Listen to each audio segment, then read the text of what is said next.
যে সকল অংশীদারের মতামতটা আমরা পর্যালোচনা শিক্ষাবিদদের নিয়ে গবেষণা করব এবং গবেষণার পর আমরা এই অধ্যাদেশ সংযোজন যোজন করে জারি করব। কিন্তু যতটা আমরা বলছি, দেখেন এই মডেলে আমাদের অসুবিধা আছে।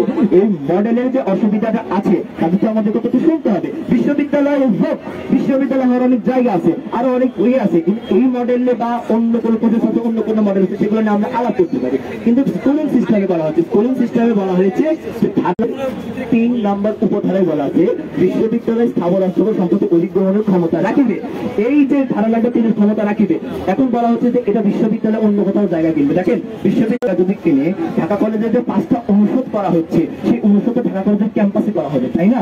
ঢাকা কলেজের ক্যাম্পাসে যেহেতু করা হবে, সেহেতু ঢাকা কলেজের জমিগুলো ব্যবহার করবে। তারা বলছে ঢাকা কলেজের মানে যুক্তির খাতিরে অনেকে বলতেছে যে জমি নাকি অধিগ্রহণ করবে না। এখন আমরা অধিগ্রহণ করবো, যদি অধিগ্রহণ যদি নাও যদি করে, এক একটা অনুষদের জন্য জায়গা প্রয়োজন মিনিমাম 1.5 থেকে 2 একর।